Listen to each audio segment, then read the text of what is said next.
Ladies and gentlemen, let me open the regular meeting of the City Council, City of Pearland for Monday, the rainy Monday, December the 18th, year 2017. If you please rise, we'll have an invocation tonight by Councilmember Perez, and our police chief, Ron Fraser, will lead us in the Pledge of Allegiance.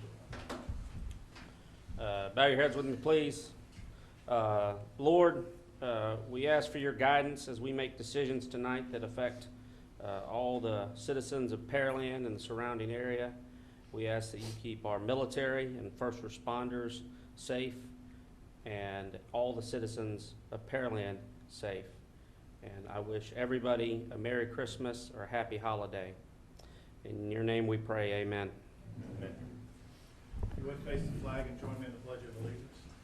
I pledge allegiance to the flag of the United States of America and to the republic for which it stands, one nation, under God, indivisible, with liberty and justice for all.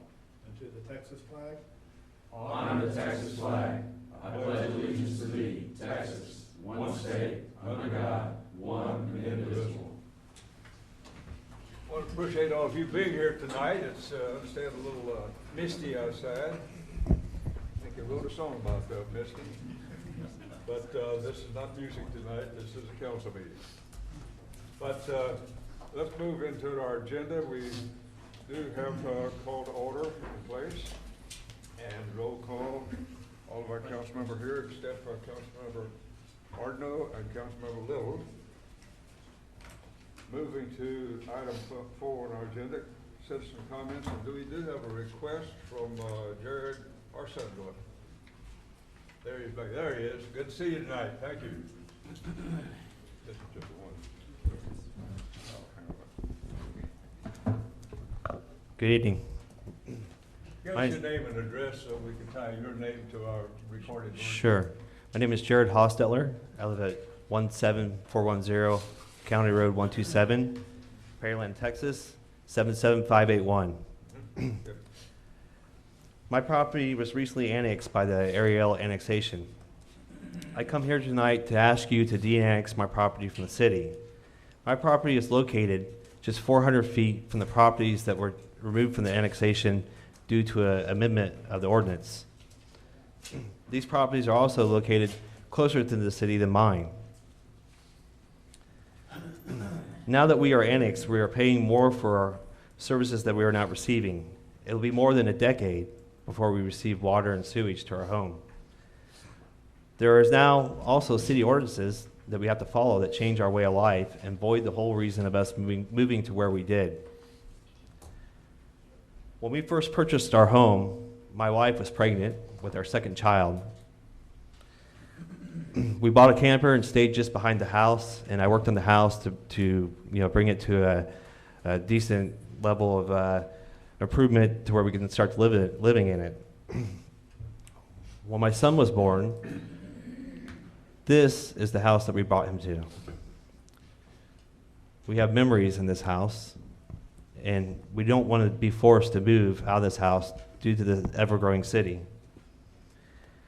My wife and I bought this house about a year and a half ago, and during this year and a half, we spent a majority of our time and money improving this house, investing more than $40,000 into improving this home. It was our $9,000 of flooring that was damaged when Harvey hit. This needs to be replaced.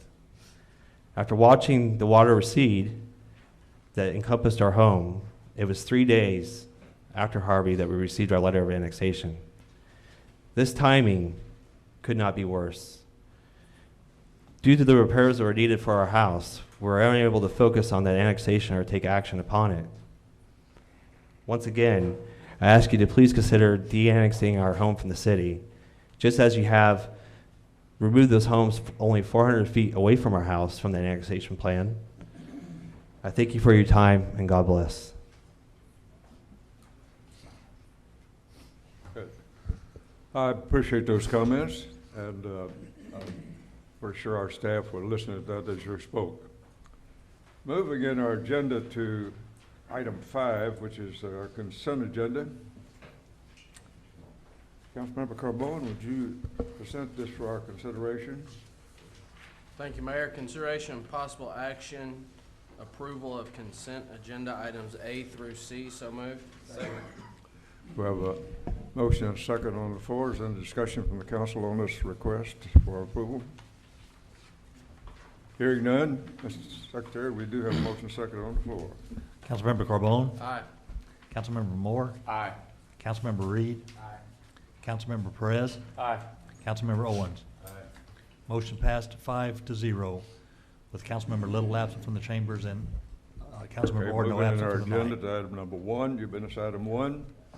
Councilmember Moore, would you do the honor on this? Thank you, Mayor.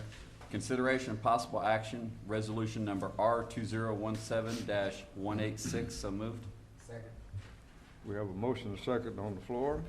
In the discussion, staff report. Thank you, Mr. Mayor. Council is aware, about a year and a half ago, we were taking a look at some of the areas that are more frequently impacted by strong rain events. This is in the Corrigan Subbasin around the area of Wagon Trail, which I had some other streets in there. We engaged professional engineering services and drew up plans for a project to help alleviate at least some of those areas, not guaranteed to take care of every downpour, obviously. We did go out to bid, you may recall, a little bit earlier this year. After looking at those, because of the costs that came back and so forth, we were forced to rebid those that had been set up as a low best qualifications type proposal. We turned around quickly and rebid that, and happy to report that we can recommend the contractor tonight, this Triple B, and for the amount that stayed there, just over $2.5 million for the construction side of this project. So obviously, with council and the residents around there, looking forward to getting going on this project. Okay, does council have any question or comment on this item? There's just one question, Clay. We're going to, some of this water will be flowing into the bypass at Corrigan Bypass. Is that going to change the utility of that bypass in any way, major effect on the bypass capacity? Mr. Mayor, no, it's been accounted for in that bypass. All calculations were done working with the Drainage District number 4 to make sure that the flows could be handled in that bypass ditch and down to Mary's Creek. Okay. Yes, sir. Make adjustments as needed to do that. Yes, sir. Okay, good. Okay. Council, have any question or comment? Yes, Mayor. Just a quick question on the engineer's estimate. That was, they were pretty far off, almost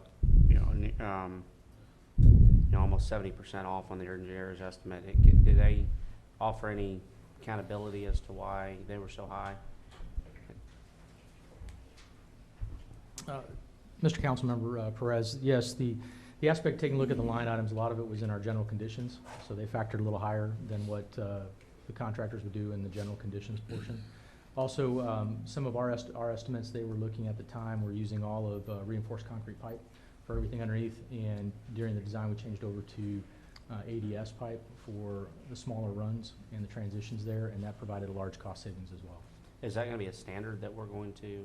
We're looking at, and we're doing some trials and tests, so it's not, we use ADS pipe on smaller things for crossings and things like that, so we're taking a look now at this type of project for an evaluation as well. Is that a HDPE or? Yes, it's a smooth bore HDPE, corrugated on the outside, all HDPE product, embedded correctly. And we're looking to maybe offer that to development projects? We'll take a look at that. Okay. We're just, we're taking a look at this product right now. Also, due to long runs, we can get a flatter, smoother coefficient as well. Yeah. Thank you. Any other questions or comments? Yeah, I'll want to add a couple of things on that, just to clarify a few things, looking at the estimates that have bid on that, and looking at the bids, like on the traffic control, they had $375,000, and Triple B was $55,000. Stormwater pollution plan was $75,000, the bid from them was $10,000, and site preparation $100, and it went in for $65,000. There's a lot of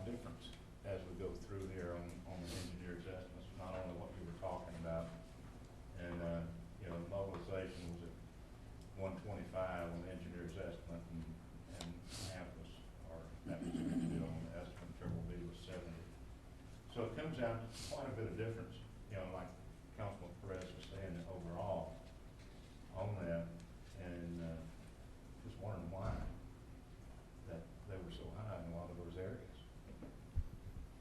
I mean, it's, time we do that, and then if we put in, a little bit of estimate into that, brings a high dollar value up through there. I just never seen engineer's estimate being that far off.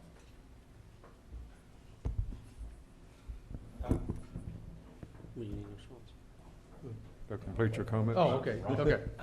I didn't know if there was a, apologize, Councilman, I didn't know if you had a question or if you're making a statement on it.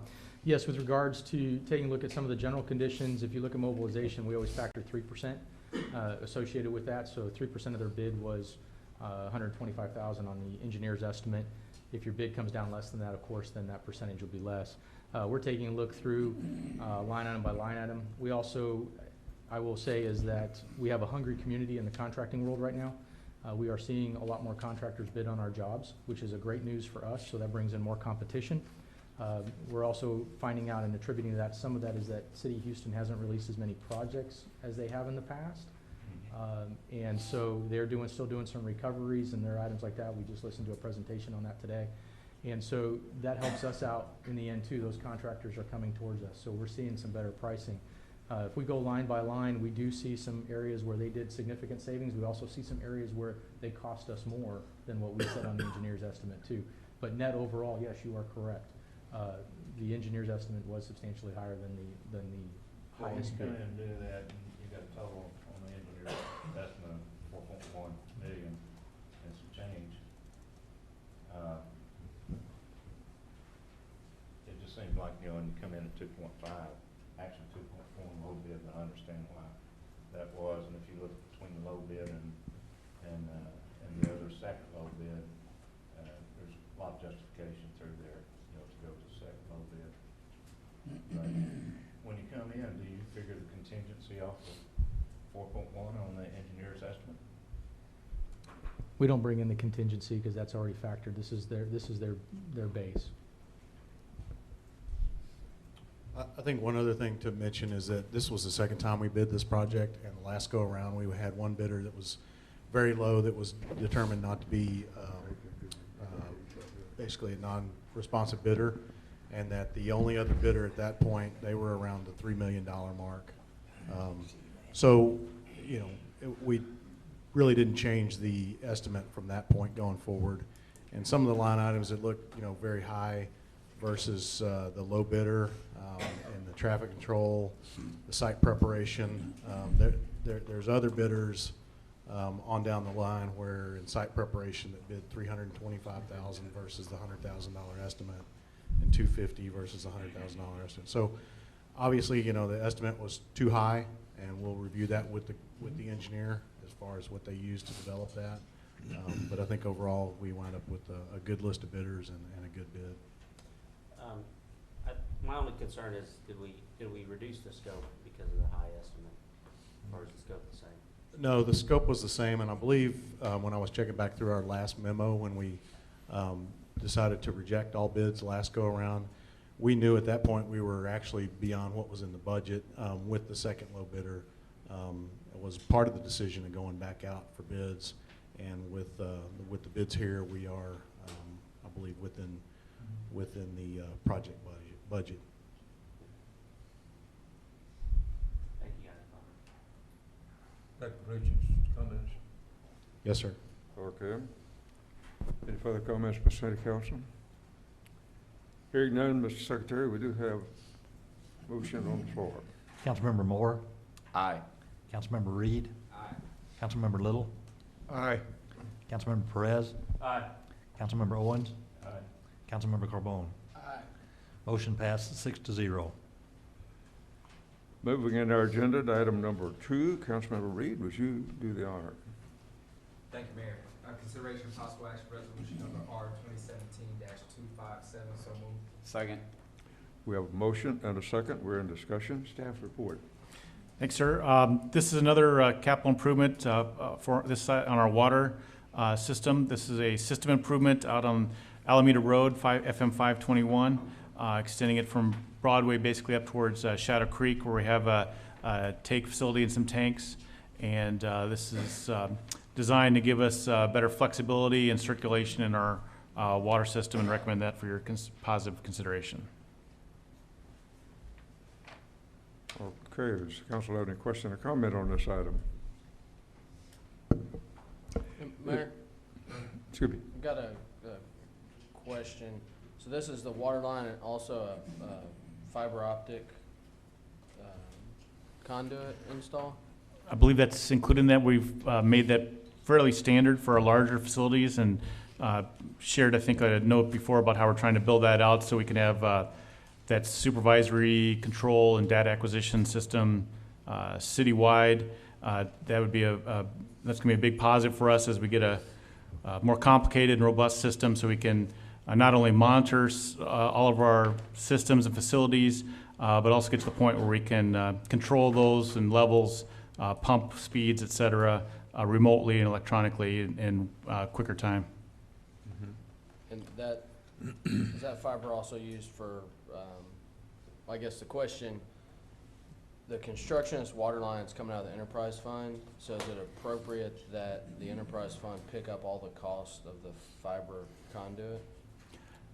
Yeah, I don't think there's been any questions or issues with that in the past. I mean, that's the primary driver. I mean, we may be able to make use of that, light it for other uses down the road, but I don't know if we've addressed that question in the past. Yeah, I think that while this does provide a loop for the overall system, the main driver behind this is getting out to our water plant out on FM 521, which is currently not on the SCADA, or is not on the fiber network for the SCADA system. Okay. And that also feeds into the 16-inch line down off of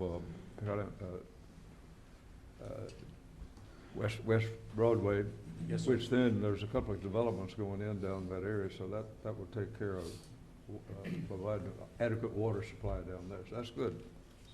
Any other question or comment? Hearing none, Mr. Secretary, we do have a motion second on the floor. Councilmember Reed? Aye. Councilmember Little? Aye. Councilmember Perez? Aye. Councilmember Owens? Aye. Councilmember Carbone? Aye. Councilmember Moore? Aye. Motion passed 6-0. Okay. Let's move to new business item number 2. Councilmember Little, would you present this for our consideration? Number 2, 3. Consideration of possible action resolution number R27-249, so moved. Second. Have a motion and a second. We're in discussion. Staff report. Thanks, sir. Along with you, Mr. Mayor, and our staff is always very involved in trying to advocate for Pearland projects to be funded from outside agencies. TxDOT is the conduit, and then it goes to HGAC. This is an item to get some of that outside funding for the Hughes Ranch Road project. Right now is going on a water project, but there's going to follow behind that a road improvement that it will provide better safety and capacity for Hughes Ranch Road from Cullen all the way to Smith Ranch, and then that'll tie into the new 288 ramps and construction. This particular item tonight is the advanced funding agreement with TxDOT, and this will lock in getting that money. We've swapped projects basically in the funding sequence.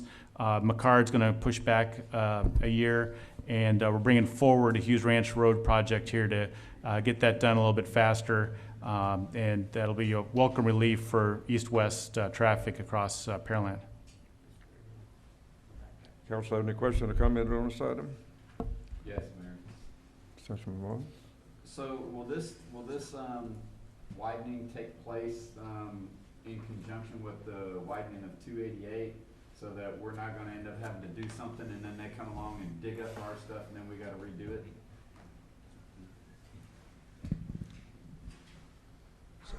So the with this advanced funding agreement going in place, the expected construction start, or the bidding process will start next summer, with the construction starting probably likely in the fall. So the 288 project will be ongoing at that point, so they will overlap. Additionally, between this project, another project that the city's managing, the Smith Ranch Road project, and then what the county's managing for State Highway 288 and the T-ramp at Hughes Ranch Road, all those sets of plans have been coordinated for several years and continue to just kind of vet out the final details of how all of those will tie together at that intersection. So all of that's being done in conjunction, so we don't expect we'll be tearing anything out that gets constructed with any of these. Okay, thank you. Are we doing Smith Ranch Road and Hughes Ranch Road in the same general time frame? That's gonna be kind of tricky, isn't it? I've tried both of them and they're impossible today. Will one precede the other, or is it gonna try to, the intersection is gonna be the big problem?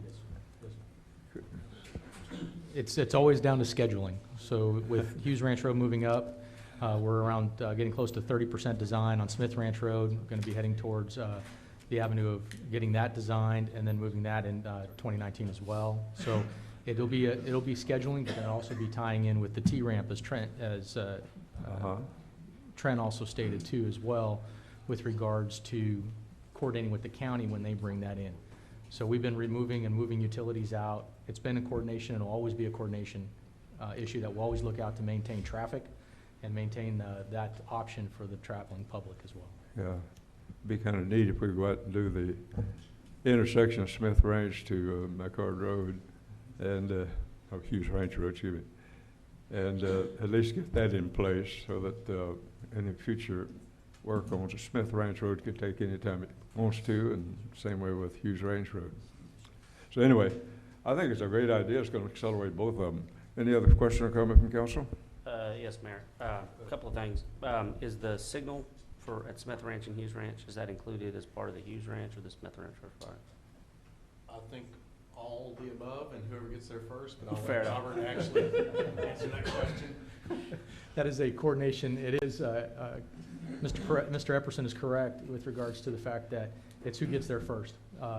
We all have it programmed in to be able to do, but it's going to come down who gets there first, because we're doing design work right now on what that intersection will look like with HDR, who is working for the toll road, the 288 interchange, to make sure we have a viable intersection. So they're doing the design, taking a look at that, trying to tie it with the T-ramp. If they get there first, they'll put it in. I mean, budgetarily, it's all coming from the same source, so Yes. it's all. And then, since we're swapping with McCard, what does that roughly put the McCard start date to? McCard's start date will be a year later from when it was supposed to be awarded this year. We pushed it a year because of land acquisition for right-of-way. Okay. And they had it scheduled for 18, the fall of 18 and so we're pushing it just to the fall of 19. Okay. With Mr. Upton in charge, it will work out. Yep. Thank you. Council, have any further question or comment? Mr. Secretary, we do have a motion second on the floor. Councilmember Little? Aye. Councilmember Perez? Aye. Councilmember Owens? Aye. Councilmember Carbone? Aye. Councilmember Moore? Aye. Councilmember Reed? Aye. Motion passed 6-0. Moving on our agenda to new business item 4, Councilmember Perez.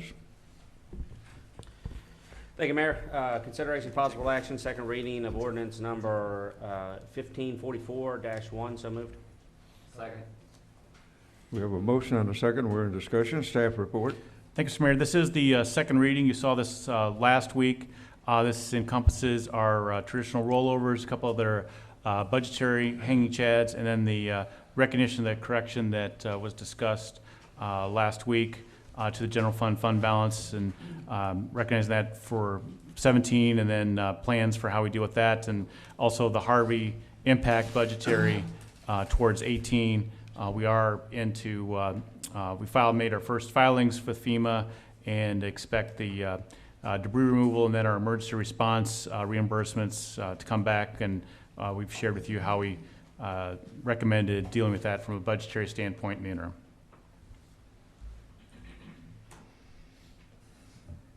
Council, any question or comment on that item? I think we discussed that pretty well at the last meeting, so it should be pretty clear, I think. John McCarter did a fine presentation on that. So, any question or comment? Hearing none, we do have motion second on the floor, Mr. Secretary. Councilmember Perez? Aye. Councilmember Owens? Aye. Councilmember Carbone? Aye. Councilmember Moore? Aye. Councilmember Reed? Aye. Councilmember Little? Aye. Motion passed 6-0. Does the council have any major issues for future council agendas before you tonight? Hearing none, then let's move to executive session under Texas Government Code, Section 551.072, for consultation with the city attorney regarding the purchase, exchange, or lease of property. In executive session, we can discuss this with our staff and other individuals that are privy to the executive session, but we cannot make a decision in executive session, but it will be brought back to open session for approval by the council at that time. So this time we will recess into executive session at 5:58.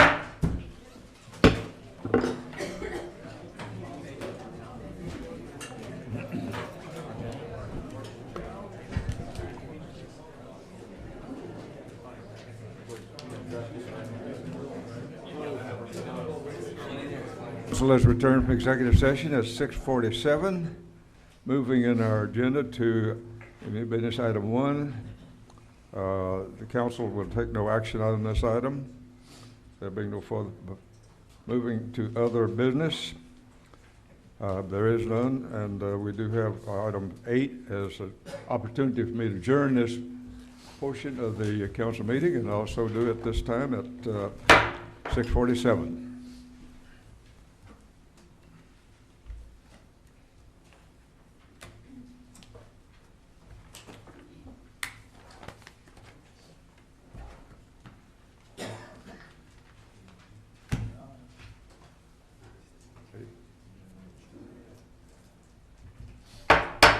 Let me open a joint special meeting, City Council, City of Pearland, and Planning and Zoning Commission, City of Pearland, for Monday, December the 18th, 2017, and it being scheduled for 6:30, but it being at least 6:48. I want to welcome all of you. We are now in the process of calling an order. The council meeting is the Planning and Zoning Commission meeting, and I'll ask the chairman of the Planning and Zoning Commission to read into the record the purpose of our business. That's our number 1. I'll open the planning and zoning joint special meeting. Let the record show Troy Proddy and David Selski are not present. For 225.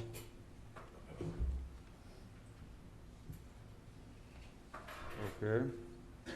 We have a roll call and then new business, present new business reason.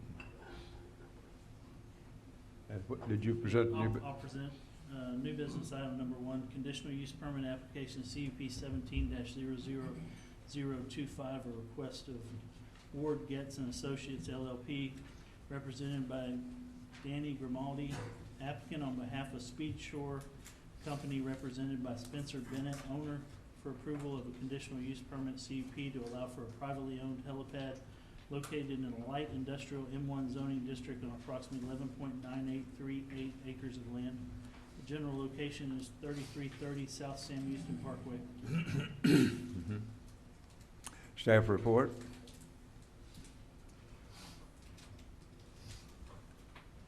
All right. Yes, sir. Wanted to do some little housekeeping first. We do have 2 items for tonight's hearing, and then those that came for the joint public hearing, that item has been postponed. It was for the Houston Memorial Gardens Plan Development Addendum. That was postponed by the applicant. Each of tonight's items will have call to order, a staff report, applicant presentation. Anyone who chooses to come up to comment, either in support or opposition, please come forward, speak into the microphone, state your name and address for the record, be brief and to the point within a 3-minute time frame, and please complete the public speaker card and hand it to our recording secretary on the left-hand side. Then there will be council, commission, and staff discussion, and then an adjournment for each item. After the joint special meeting, City Council will hold a vote to either approve with conditions, deny, or table the item after the discussion is complete. And on to the first item. Okay.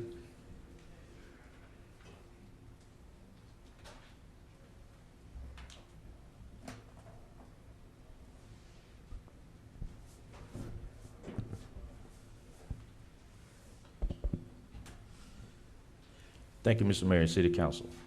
Tonight, the first item for the CUP on the joint special meeting is the CUP 17-00025.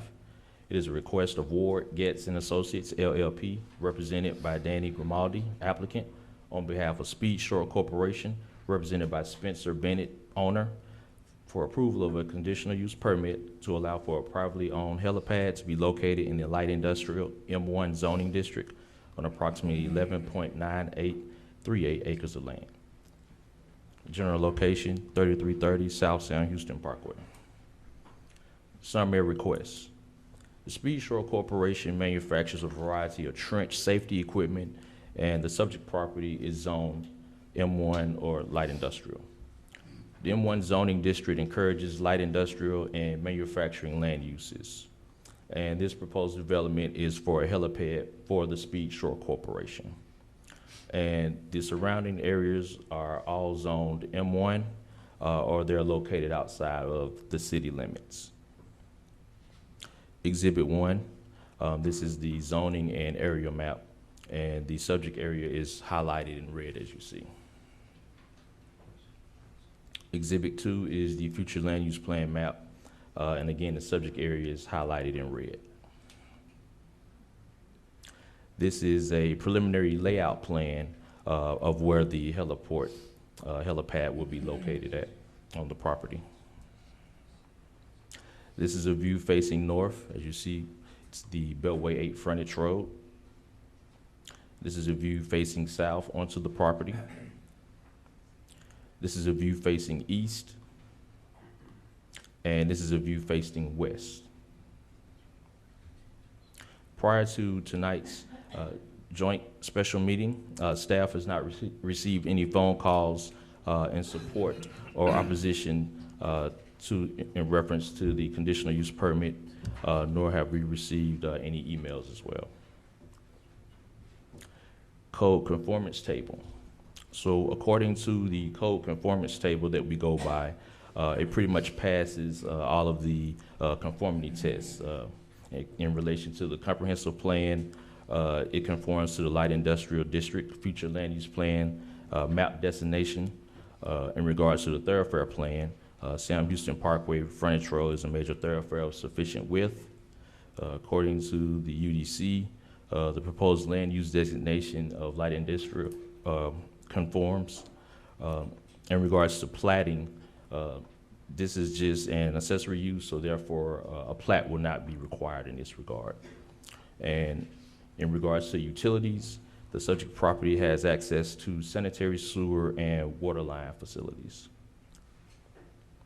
And this is the criteria for approval in section 2.2.3.4A in regards to a CUP. Staff recommendation. Staff recommends approval of the requested CUP for a helipad on approximately 1.26 acre site out of the 11-acre site for the following reasons. Number one, the proposed use is consistent with the general purposes and intent of the light industrial zoning district, purpose and regulations. Number two, the proposed use is compatible with and preserves the character and integrity of the adjacent developments and neighborhoods. Again, like I said, the properties are also zoned light industrial, and they're also used for manufacturing land uses as well. Number three, the proposed use will not generate pedestrian and vehicular traffic, which would be hazardous or conflict with the existing and anticipated traffic within the neighborhood. Number four, the proposed use does not generate enough traffic to incorporate roadway adjustments, traffic control devices, or mechanisms.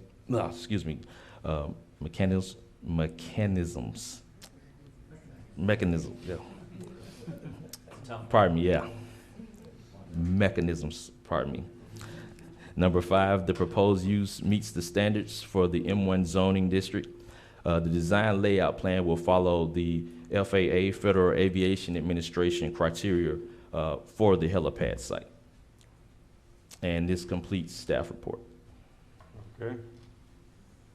That information in the record. Let's move to item 3, which would be allow the citizens who applicant would like to, There's anybody in the audience that would like to present into the record a comment either in support of or in opposition to this proposed request? I don't have, do you have any forms to that effect? Okay, we don't have one, that's good. Yeah?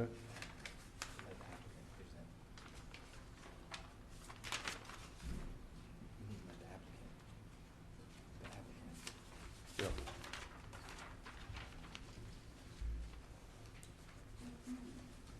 Okay. Which we have. Now we just did that applicant. That's what I asked for, applicant presentation. No, I don't think they are. Yeah. The applicant is here, I believe, isn't he? There he is. You have the podium, sir.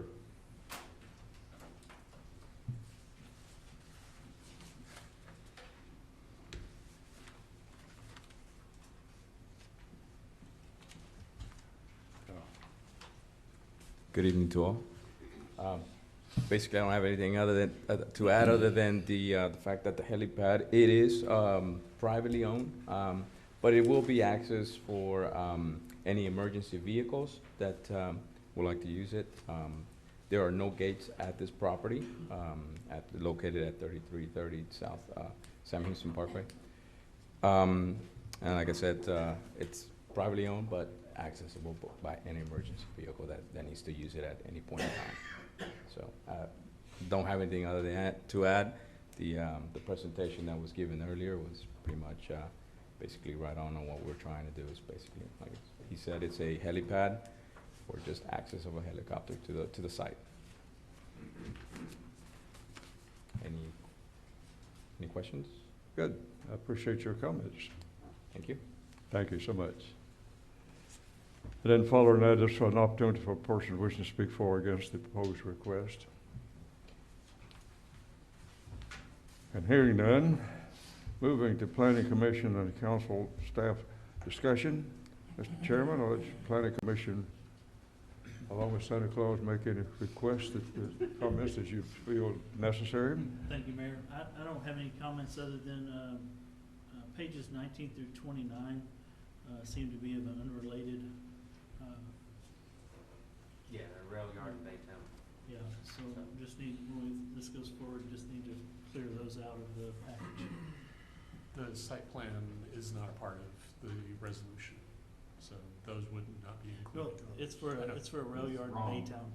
I'm aware of that. I'm making sure that it's not a part of it in any way. Yeah, and our apologies on that. Yes, there was a particular file that was downloaded. Don't worry about it. So they sent that in there with. Any comments? I don't have any comments. Sarah? Mary? No, I think it's probably a good idea. Thank you, Mayor. That completes it. Let's move down to item 2, which is City Council report. Councilmember Moore, would you start with your comments on this? I don't have anything, Mayor. Okay. Councilmember Reed? No comment. Councilmember Little? No, I'm familiar with the property, and the property always has a very nice appearance. I don't think this is gonna do anything detrimental to the property, so I'm for it. Councilmember Perez? No comments with relation to the application. Just want to make a note for transparency. I have a previous relationship with the applicant, a business relationship with the applicant, but no working knowledge of this project. Okay, and Councilmember Owens? Yeah, I really don't have any other than Mike Plank. Well, Dave Plank is dead. Used to have a helicopter in Friendswood that he used when he had that. So it's probably something Mike wanted to do. So that's fine. Okay. Councilmember Carbone? I guess the only question or comment I would say is the building to the west of this is what, Industrial Polymers? And are they aware of this application? 'Cause I'm just thinking if I'm next door close and there's a helipad that's gonna be built, that means the helicopter's gonna be coming over and from what I can see in the site plan, even though it's not included, it does show the landing and takeoff zone to the west and to the north. So that puts a helicopter coming somewhere over Industrial Polymers. I was wondering if we've reached out to them, or if they were in the notification radius. Yes, sir, they did receive a 200-foot notice. Okay, and we haven't heard back from them? No, sir. Okay, all right, thank you. I know the only business in town that has, the only other business I know that has helicopters, Memorial Herman on State Highway 288. And they have, of course, it's designed with the fence around it. It's not a protective fence, but at least it's a fence for the premise of the pad itself, so that it would be very visible for people to be aware that it is there. Of course, when it's flying in, there's no trouble knowing that it's there. So, but and as long as it's not sitting right next to the roadway, I think that if it's sitting right next to the roadway, I think it would create some turbulence with people driving by or accidentally riding bicycles or walking by the little roadways. So, with that information in the record, so does staff have any wrap-up comments? No, sir. No wrap-up comments. Let's move into the next item on that agenda. City Council on new business. Councilmember Moore, would you present this for our consideration? Consideration possible action resolution number R2017-CUP 17-00025. So moved. Second. 27. It's 27. Did you get that? We have to vote on the 2.7 or 2.5 before we go to Yeah, 2.5. It is 2.5. You're right. We have a motion second on the floor. Council report, any object or comment regarding that motion? Went too fast. Okay. Mr. Secretary, we do have a motion second on the floor. Councilmember Moore? Aye. Councilmember Reed? Aye. Councilmember Little? Aye. Councilmember Perez? Aye. Councilmember Owens? Aye. Councilmember Carbone? Aye. Motion passed 6-0. We do have a new agenda format, and it's can be a little tricky keeping up with it. That's what my mayor pro tem is here to help me out with. With that information in the record, let's move to new business item number 2. Mr. Chairman, would you present the approval Thank you, on Mayor. new business item number 2 for 2027? Yes. This is a conditional use permit application number CUP 17-00027. This is a request of Fadwa Salim, applicant on behalf of Saab Petroleum Pearland Ltd., owner, for approval of conditional use permit CUP to allow for a cigar, tobacco, or e-cigarette shop, vape shop located in the general business GB zoning district on approximately 3.395 acres of land. The general location is 8416 Broadway Street. Thank you, Mayor. Information in the record. Let's move to item application information case summary, staff report.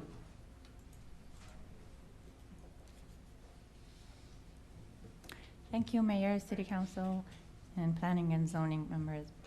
The next item is CUP 17-00027.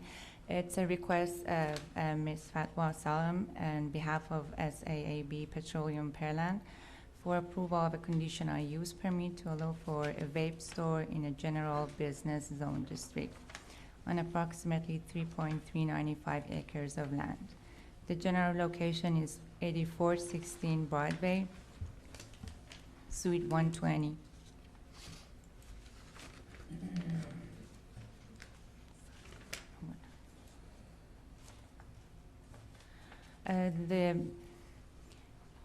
It's an existing shell building at the corner of Broadway and Cohen, and it's a zone GB general business, which encourages most businesses and specific uses that would not have negative impacts. The proposed development is for a vape shop, and the surrounding area is general business. Exhibit 1 is the zoning and aerial map of the proposed property. It's at the corner of Broadway and Cullen. And this is the future land use map. Shows it's for business and office, retail office and services. This is a view from south to the property. This is a view from west. And this is a view from north of the property. And this is a view from west of the property. And this is a site plan of the shell building. Before this meeting, staff received one written notice in favor of the request from the owner of the property. There have been 2 phone calls requesting information of the proposed conditional use permit request. Code conformance table. The proposed use is in conformance with future land use map designation and also with thoroughfare plan. Broadway is a major thoroughfare with sufficient width, and also Cullen is a secondary thoroughfare with sufficient width. Broadway will be widened in this area, and Cullen will be have sufficient width.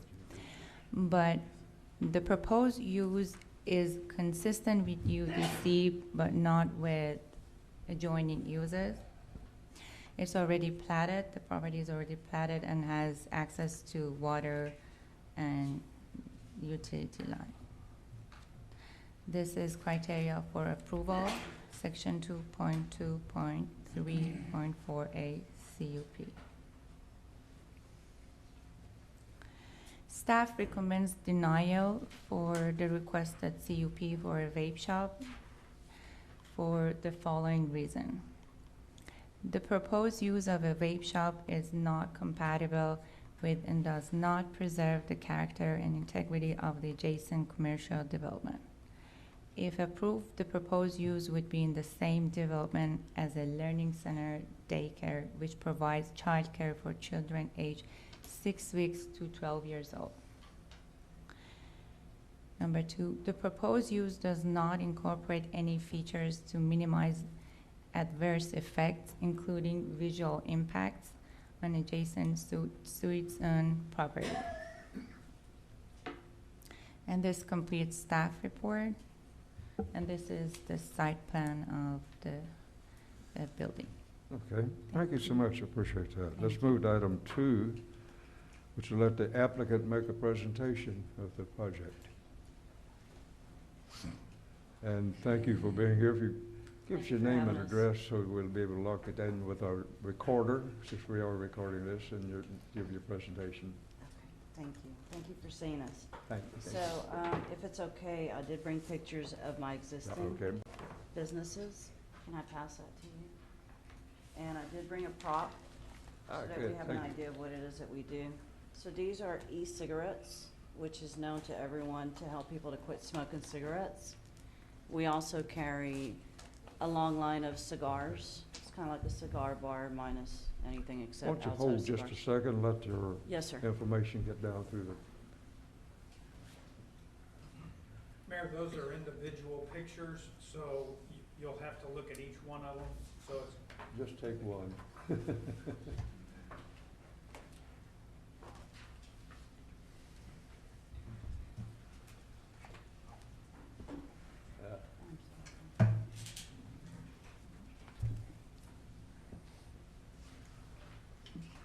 Ma'am, while we're looking through these, can you give us your name and address real quick? Yes, sir. Yeah, It's you go ahead and do that.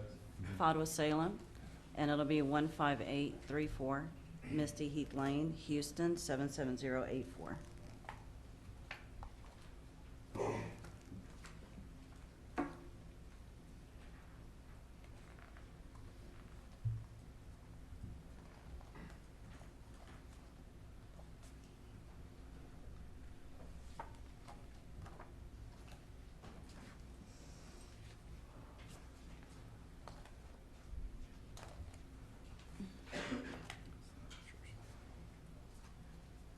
although suitable for autographing. Okay, I think we have reviewed that. Proceed, thank you. Okay. We do employ, I have two other Speak into the locations. I'm sorry? microphone so we all hear. Okay. I do have some experience in the business I've been in now for well over 7 years. I do have 2 other locations in the city of Conroe. I employ 9 young adults. I'm proud to say, 7 of my 9 employees are all full-time college students. We do work around their schedule. I don't feel like we're impacting the environment in a negative manner whatsoever. I do understand there is a daycare and a strip center, but there is no type of tobacco use whatsoever on the premises. I'm not sure what other questions are coming up to play at this point. Okay. Yeah, and we are adjacent to the gas station, which at my other location, the gentleman that is my landlord, is the same situation. He owns a property in Conroe, and I do lease space from him. Was there any other questions I can answer? Good, I appreciate those comments. Thank you so much. Okay, thank you. Moving in our agenda to the planning and zoning and council and staff discussion. Planning and Zoning Commission, Mr. Chairman.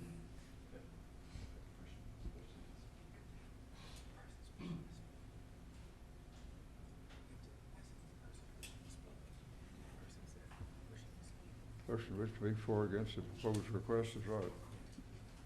I skipped one area on these new formats we have. Person wishing to speak for or against this proposed request. Are there anyone in the audience who'd like to speak for, in support of, or in opposition to this proposed request? I like that, sir. Don't worry about it. Okay, now we can go to the planning commission. Mr. Chairman.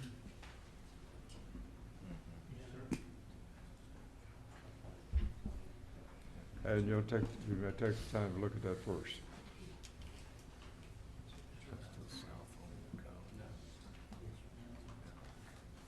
I'll start with the daycare that's already on site. I'm not sure that this is a really good location for a vape shop. That's just my personal opinion.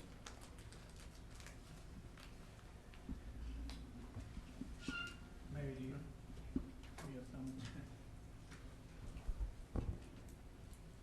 I'm kind of inclined to agree with Thomas. I'm not sure this is the place for it.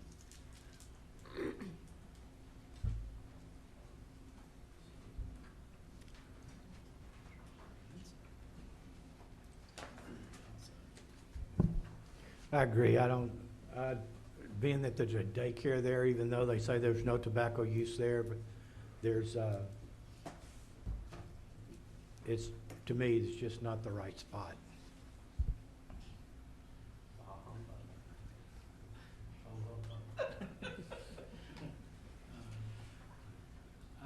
I think staff did a good job on their recommendation. I agree with staff. The only thing I would add, that if this was passed by council, that the condition of use be that no external LED lighting around the windows be allowed. That's all I've got. Okay. That completes the planning commission Thank you. report. Let's move to council report. Sort of Councilmember Reed. No comment, Mayor. I don't have any comment.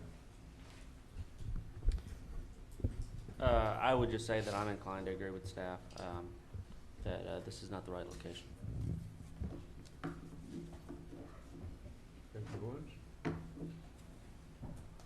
Well, I think you got one similar to this on Allen Parkway, down there by the Exxon station, and daycare's down there or something like that. Yeah, it was before. I don't know how far apart it is. We added CUP because of that. There were people who complained about that. So we added this as part of the CUP process because of that.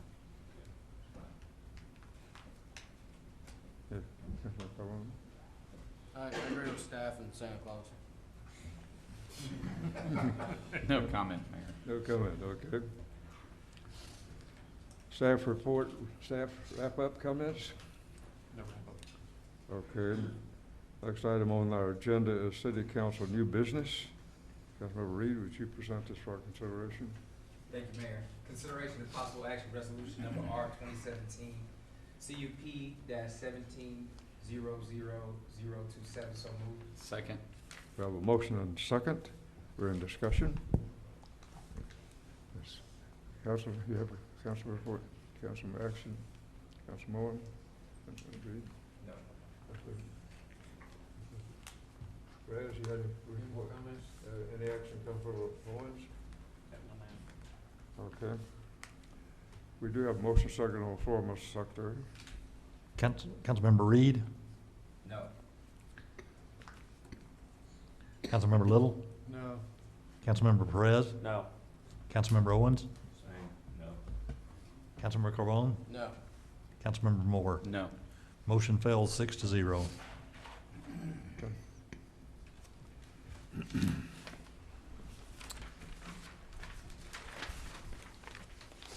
That action, we have cleared our agenda for tonight in the joint special meeting, and we are adjourned at 7:17. Likewise, P and Z will adjourn at the same time.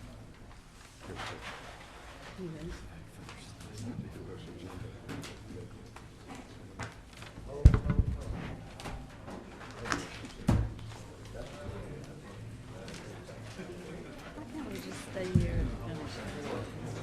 Thanks a lot, Sam.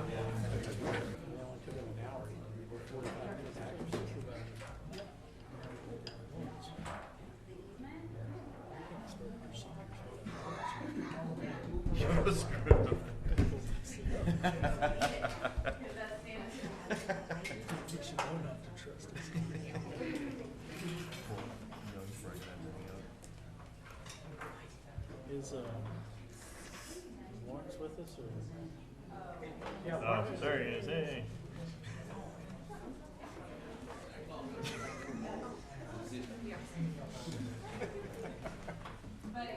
Oh, I moved it for you. I saw you. Daniel was a little worried that you weren't gonna be here and we'd screw something up. Procedures, you know. You ready?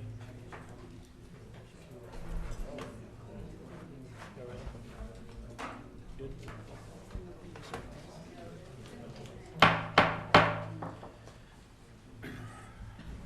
Okay, a little bit different order than we're used to tonight. I'm gonna call to order the Capital Improvement Advisory Committee at 7:22. Moving on to new business item A, consideration of possible action, impact fee memo.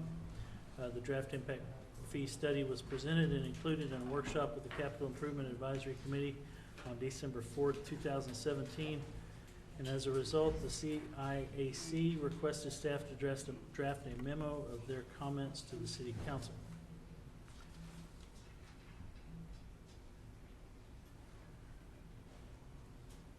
And does staff have that? So I believe the draft memorandum was included inside the packet.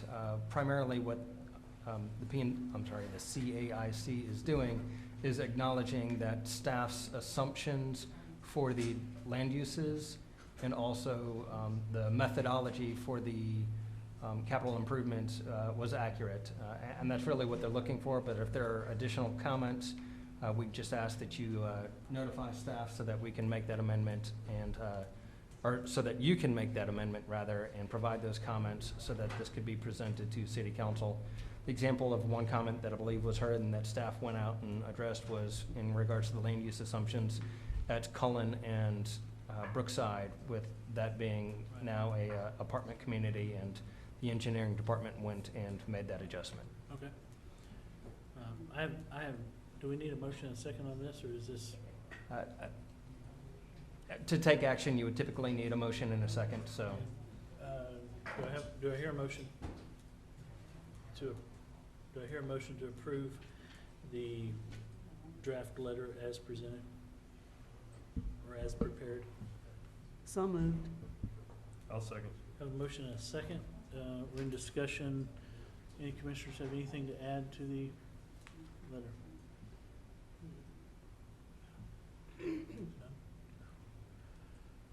We have a motion and a second to approve the letter as prepared by staff, and I appreciate y'all doing that.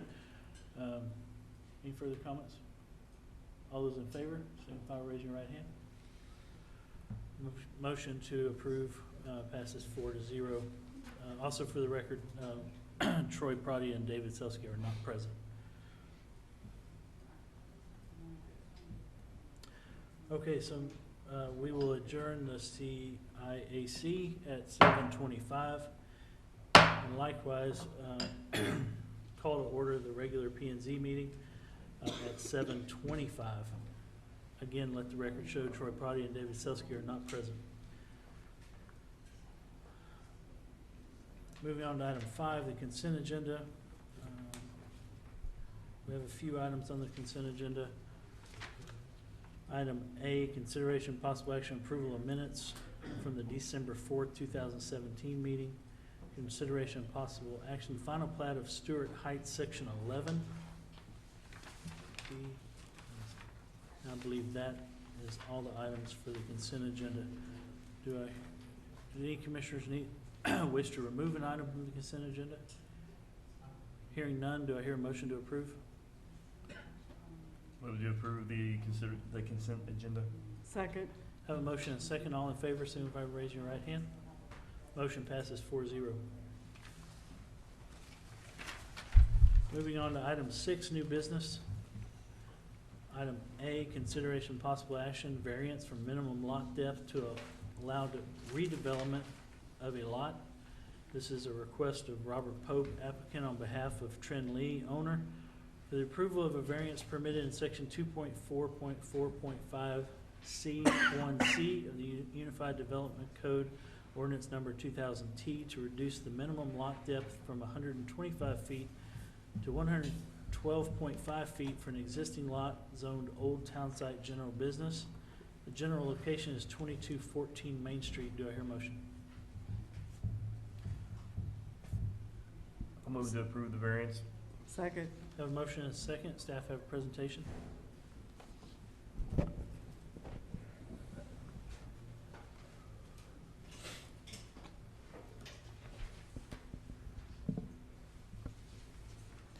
Thank you, Commission. So tonight under new business, we have consideration and possible action of variance from minimum lot depth to allow redevelopment of a lot located at 2214 Main Street. And this property is located in the Old Town General Business Zoning District. And they want to redevelop the property. So currently it is a auto repair shop, and they're going to demo the property and rebuild it as an auto repair shop. It is the Cartex auto repair, and this property came through November's joint special meeting hearing. And basically, they meet all of the requirements except for the minimum lot depth. And the minimum lot depth is 125 feet. So previously, they met the minimum lot depth, but when they came in to do their development plat, they had to dedicate 12.5 feet of right-of-way. So therefore, now they're in non-conformance. So they're kind of in the catch-22 here. Staff recommendation. Staff recommends approval of the requested variance to reduce the minimum lot depth per the requirement of section 2.4.4.5 C1C, which requires approval of the Planning and Zoning Commission to reduce the minimum lot depth from 125 feet to 112 feet for the proposed lot for the following reasons. Number one, the subject property is currently zoned OTGB, and the proposed use was granted a CUP. It is consistent with the policies embodied in the village district category of the comprehensive plan. Number two, the proposed use is compatible with and preserves the character and integrity of adjacent developments and neighborhoods. Number three, the proposed use meets the standards for the OTGB zoning district with the exception of the minimum lot depth. A variation of the lot depth for the subject property would be a reduced amount from the required 125 feet to the proposed amount of 112.5 feet. The reduction is due to a 12.5 foot right-of-way dedication that occurred when the property was platted. Platting status. The property was platted as a development plat, which was recorded July 19th of 2017. And as previously stated, the property owner dedicated 12.5 feet of right-of-way during the platting process. Surrounding land uses. To the north, south, east, and west of the subject property is all zoned Old Town General Business. To the north, there is a restaurant. To the south, there is retail. To the east, there's a strip center with retail and a restaurant. And to the west of the subject property, it is undeveloped. Conclusion. The variance for the lot depth will allow the subject property to be redeveloped. Number two, the subject property was in conformance with the UDC until they were required to dedicate 12.5 feet of right-of-way along Main Street during the platting process. Number three, the proposed redevelopment has received a conditional use permit and is comparable with the surrounding land uses in the Old Town General Business zoning district. Exhibit 1 shows the zoning and area map, which shows the property is zoned OTGB. This is the future land use plan map, and it shows the designation as village district. This is a proposed site plan, and this is the current ground view of the property before demolition. And this completes staff reports. Thank you. Darrell, do you have any comments or questions for staff? No, I know when they brought this before us in, I think it was in November, so it got a lot of favorable reviews just strictly because of it's taking down an eyesore as far as I'm concerned and putting up something a little bit more palatable to the to our eyes and stuff. So I'm for it. I think a new development will be an addition, therefore I'm for it. What is the 12.5 feet necessary for? Why do they have to dedicate 12.5 feet of right away? Is Main Street gonna get widened again? What was it necessary for? Quite possibly in the future to meet the UDC regulations as far as major thoroughfares. So, quite possibly it could be in the future. So because the dedication is required, did y'all waive their fees to come through the process to get the variance taken care of? Because that's kind of, to me, it sounds like the city created the problem. So in the future, staff has addressed that we won't have this, so that we won't have this issue again. So if a variance is needed, we'll take care of it all in the application process for the original submittal instead of making the applicant come for multiple. yeah, I just know the land that they donated is worth more than the application fee for the variance. So it would be, especially since they're giving it to the city for free. Anyway, I have no issues with granting them the variance. I don't have any issues with this one either. I just have a question. If this was, if the site plan was tied to the CUP, would we be here on this tonight? Could that be all approved in one meeting? We're here because of Just the depth. because of the depth and the taking. If the site plan was approved with the CUP, it's still, this happened during the platting process. So the plat is the reason why where the dedication occurred, and not necessarily the CUP. So that would have been two separate instances. So we're here strictly just for the depth, because it doesn't meet the 125. So they didn't know about it till later, after the CUP? I don't know when they knew about it, and I don't remember what the specific dedication requirement was triggered by, but to answer your question is in regards to if the site plan was approved and this was part of it, would we be here tonight? Yes, we would. A CUP, even under the new method, is approved by city council. Planning is us. It's a resolution, whereas the UDC is an ordinance, so a resolution can't override an ordinance requirement, and the lot depth requirement is part of the UDC by council ordinance. Okay. Any other discussion? Hearing none, all those in favor signify by raising your right hand. Motion passes 4-0.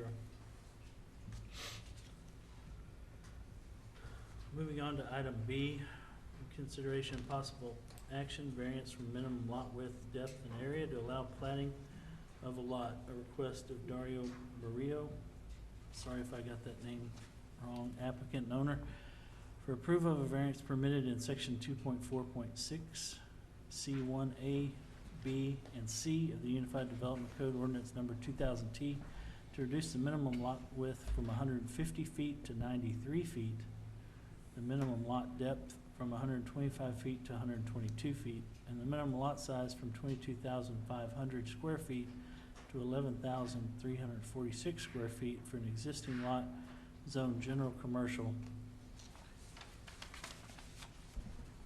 General location is 2700 block of Wagon Trail Road. Do I hear a motion for approval? So moved. Second. A motion and a second. Staff report. Thank you, Planning Commission. So tonight, the second item is consideration and possible action variance from the minimum lot width, depth, and area to allow platting of a lot. The general location is the 2700 block of Wagon Trail Road, and it is to create a development plat in a general commercial zoning district. The property owner wants to build a walk-up restaurant, and currently the property is undeveloped. So tonight, the applicant is requesting variances from the minimum lot depth, width, and area to plat a lot in a commercial zoning district. The minimum lot width, according to the UDC, is 150 feet. The lot depth is 125 feet, and the lot area is 22,500 square feet. Staff recommendation. Staff recommends approval of the requested variances to reduce the minimum lot width, depth, and area per the requirement of section 2.4.4.6 C1, A, B, and C of the Unified Development Code for the following reasons. Number one, the subject property is currently zoned GC and the proposed use is permitted by right in a GC zoning district. Number two, the subject property was originally intended to be used as single-family residential. However, the future land use plan map 2015 shows the area as business commercial. Currently, there are a variety of different land uses along Wagon Trail Road, including a single-family home in a GC zoning district and an auto repair shop in an R2 zoning district. Number three, the property has been subdivided and sold off over the years, leaving a much smaller version of the 5-acre tract that was originally platted in 1926. Platting status. The applicant proposes to submit an application for a development plat to allow the platting of a lot to be in conformance to the GC General Commercial Zoning District standards. And below are the requirements. As previously stated, the lot area is 22,500 square feet for the required dimension, and they're proposing 11,346 square feet.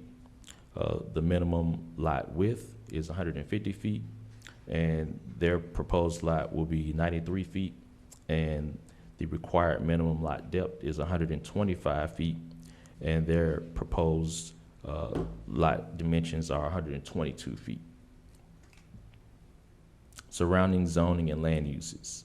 The property under review is zoned GC General Commercial in a General Commercial Zoning District. So the property to the north is zoned General Commercial, and it is a single-family residential use. The property to the south is zoned R2 single-family, and it's an auto repair shop. The property to the east is zoned General Commercial, and it is a storage facility. And the property to the west is zoned Neighborhood Services, and it is a septic plumbing business. Conclusion. The variances for the subject property will allow it to be developed. Number two, currently the subject property abuts a single-family home to the north in a GC zoning district and an auto repair shop located in an R2 zoning district, which are both non-conforming uses. Number three, the proposed use is allowed in a GC zoning district and is comparable with the future land use plan map designation of business commercial in this section of Wagon Trail Road. This is Exhibit 1, which shows the zoning and area map, and the subject property is highlighted in blue. So as you see to the north, it's zone GC, but there's a single-family home on the property, which is actually owned by a family member of the property owner. And to the south, which is zoned R2, is the auto repair shop. Exhibit 2 shows the future land use plan map, and it has a designation of business commercial. This is a proposed site plan of the property. So they're going to have setbacks of 10 feet on the side that is next to the single-family residential side, with also a wood fence and a 25-foot landscape buffer in the rear. And this is the ground view of the property in its current state. And this completes staff report.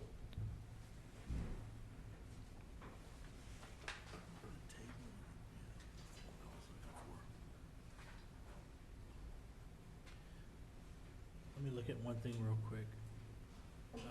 Daryl, you want to start with comments? When they say a walk-up business, a walk-up restaurant, I guess I'm kind of confused on what they're really talking about as far as the walk-up restaurant. Are they going to have enough room? We're cutting the square footage down by half, so are they going to have the room to have parking and such to not cause people parking out on the street and such as that? That's, I'm just not sure. I know that's down there in a older section of town that doesn't have a lot going on down there. I'm not against it. I just, if the applicant's here, I would like to hear that. So. Yes, sir.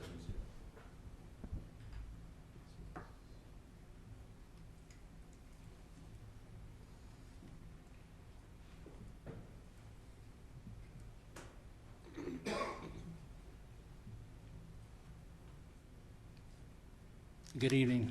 Evening, Commission. Thank you for meeting and considering this. I guess the question is, the walk-up and order restaurant, in my mind, that property is not meant for a big restaurant. And kind of the idea, my goal and my vision is to bring value back to that community. I guess, long story short, my grandfather bought that property in 1958, raised 8 of my uncles and aunts there, and I was fortunate enough to be raised there as well. So I do come from that community. So my goal isn't to go in there and disrupt the community at all, but to go there and add value to that community. So Walk Up and Order Restaurant is a restaurant. It's not a full service restaurant. It's not a place where you go and sit for a long time. It's a place you go and eat a sandwich or a taco real quick and go on your way. As far as how big the restaurant's going to be, the kitchen size is 400 square feet. That's where I want to be at. I want a 30 by 30 outdoor patio area where you can eat. And then the rest of the property, if you see the tree line back there, I want that untouched.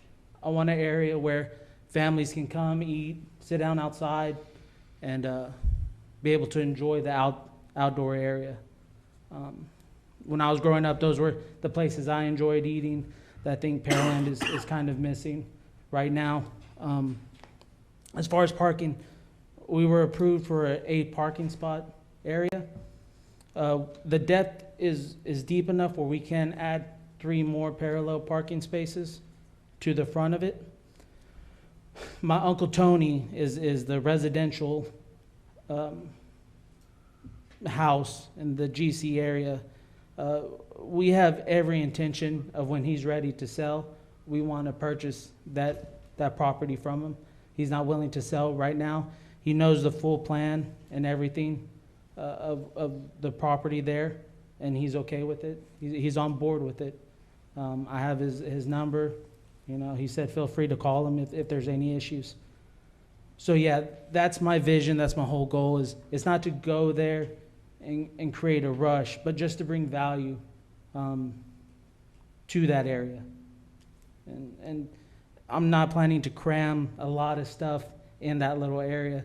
It's to utilize what I have and put the minimum amount there so you're able to enjoy the minimum of everything.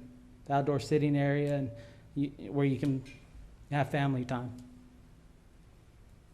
Thank you for your comments. Thank you. Mary? I don't have a problem with it. I think it's something that's probably needed in that area. We posted signs. Was anybody call in, have any questions or comments? We had one person in support of the ZBA variance.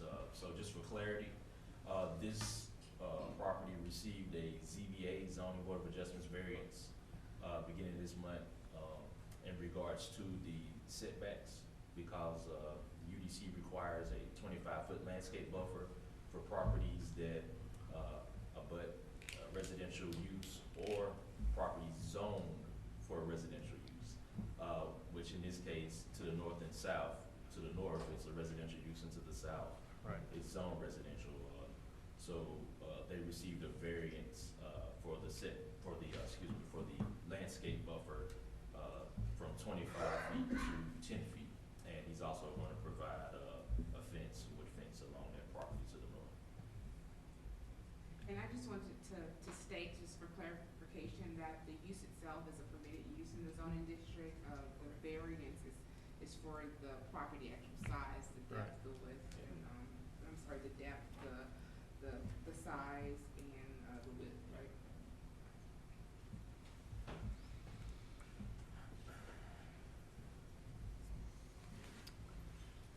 I don't have an issue with the use. I just worry about this body reducing the sizes from 62 and 50%. When we look at other properties as well, we'll set a precedence with this one. I'm certainly in favor of a local being able to open a business on the property that's been in the family for a long time. That's the only reason I'll vote yes. I just see that we look at other variances of this type that we may say no to for less percentages. Seem like wish you all well. I don't want to stand in the way of a local businessman trying to do good for the community. Have any further discussion? All those in favor, signify by raising your right hand. None opposed. Motion passes 4-0.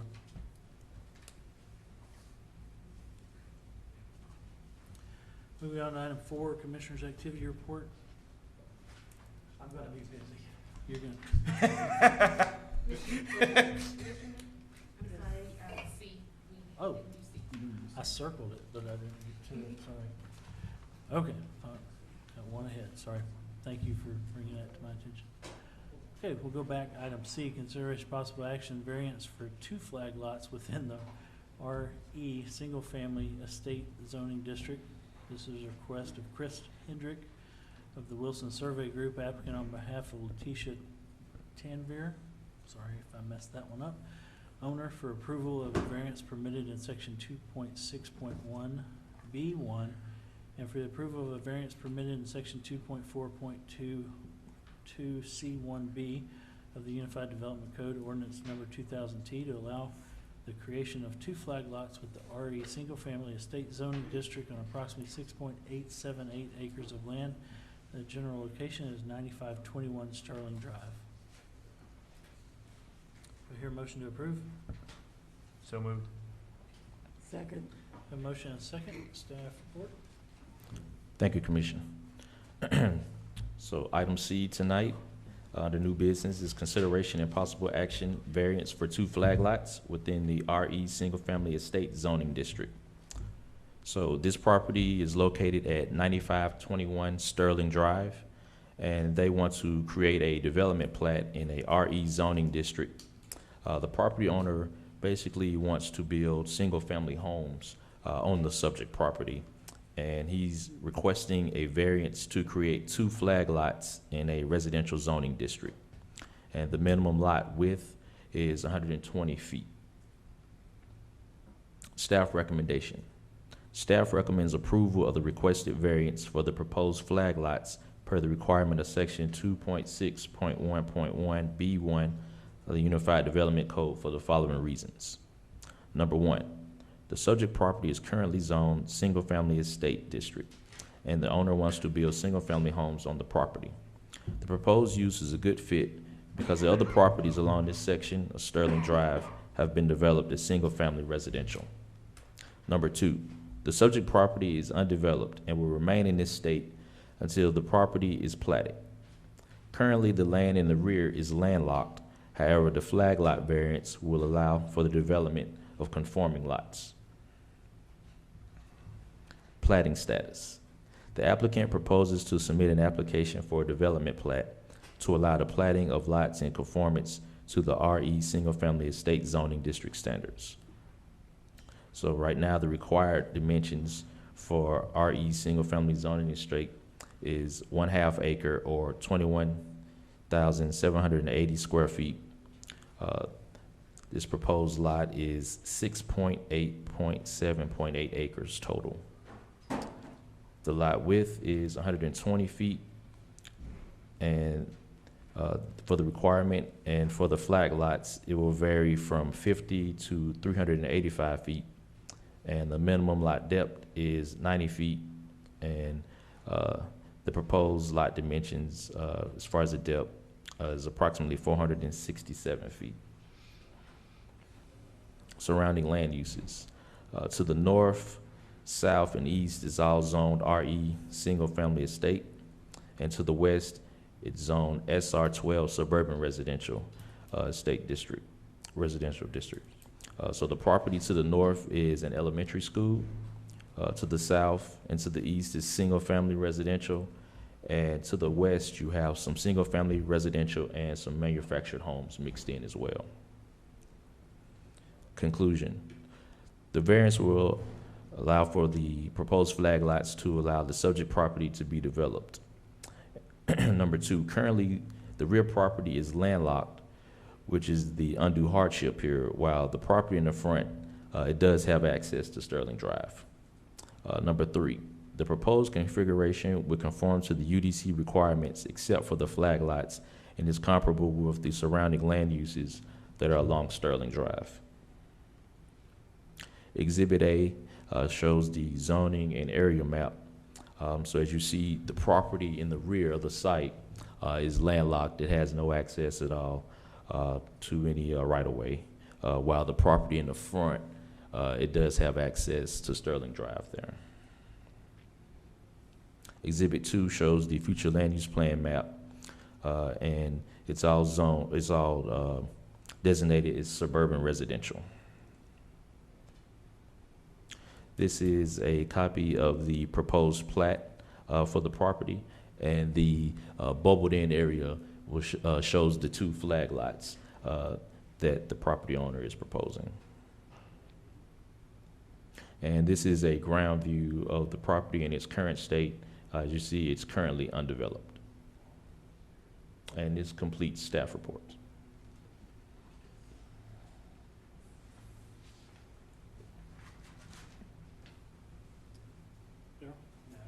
Mary? I don't have anything. I see that they're donating another 30-foot right-of-way along West Sterling Drive. Is there a reason for West Sterling Drive to be widened anytime soon? What's the purpose of the right-of-way take on that one? Is that just standard? So Silver Lake, that section of Silver Lake Parkway, it may or may not be developed in the future, but per city requirements, they are required to dedicate that 30 feet of right-of-way in that section. Okay, well, that's on Silver Lake Parkway, which is the west side of the site. What about the south side of the site where it lines up with Sterling? Is that gonna be, that's for, I can answer that. If you don't mind, come to the microphone and give your name and address for the record. My name is Mike Wilson with the Wilson Survey Group. We're the representatives of the Tanviers in the plating as well as the application here. The original property line runs to the center line of Sterling.